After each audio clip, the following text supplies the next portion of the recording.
This is the Future Motion Antics and Mayhem Lab, where crazy side projects and builds take on a life of their own. We build them, we break them, sometimes we fix them, and we have a lot of fun doing it. Let's go. Welcome, folks, to episode 2 of Antics and Mayhem. Today, we are going to be diving back in on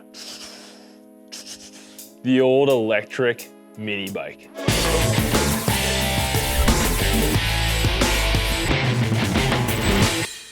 Every April Fool's, people ask, are you coming out with the 2-wheel? The fact of the matter is, we've already built them. This guy, I believe, was from 2018. I remember we were back in the Wrigley building doing hot laps in there, having a ton of fun, doing some wheelies. So we're gonna see if we can get this thing working and see what it's like to take this thing for a rip.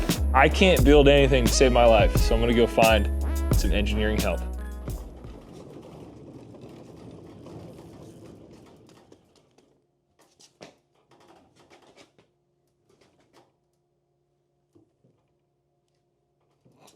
Push your side towards the wall. Too much. There you go. Now back a little bit. It was great. Right off the bat, I see some loose wires, everything's hanging low, and I don't even know if it turns on. Looks like we actually have some power and then it dies out. I'm just curious if we have anything. So we've got nothing, which tells me that the battery's probably dead, so we're gonna take the cover off, take a look inside. All right, we've got an old XR battery, XR controller here in this 3D printed housing. We've got this laser cut acrylic top, which is sweet. I'm gonna unplug the battery power to the controller and see what we're at. All right. This pack should read about 50 volts. We have about half a volt on that battery pack. That is first indicator that we need a new pack. Once we have power to this thing, then we can test the other components. So one option is to use this power supply to power the controller, but since we're at the Future Motion headquarters, I'm gonna make a battery appear. There we go, XR battery. Let's check the voltage. Oh yeah, we have a fully charged pack. I'm gonna unplug this old battery in here. We've got our new pack that I'm going to plug in here to the BMS. The nice thing about the XR button is it lights up, which is sweet, telling you that it's on.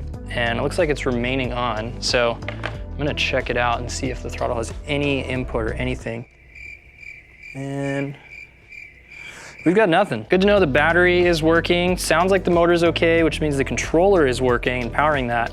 So my next attack here is to take a look at our input, which is our throttle here, and you can clearly see that one of our old soldering joints failed. All right, so I've got that wire and I can twist them together, but we have these cool little jumpers. All right, so we got power on, light is on. I'm gonna hold this up and see. Oh, all right, we're spinning again. Looks like it, oh yeah, it's like blowing dirt and dust in my face, that's awesome. So I guess we'll package it all back up together and we're gonna have to solder those wires together, get the BMS and battery back in. That's so exciting, this thing's gonna be so sweet. So now we can button this thing back up together and test it out on the road. I'm super stoked. There's a couple small things on this thing. Maybe it needs a little more cushion seat and we're missing a grip there, and Lord knows if the brake works. We'll find out. Ow. Ta-da! Wow! If only there was another grip somewhere. Bam. Oh yeah. I am speed. Oh,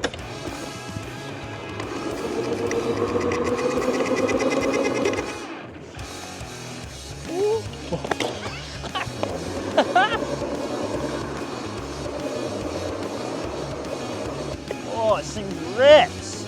You can like feel the edge. Yeah. And I feel a lot of squeaking, which does not inspire confidence.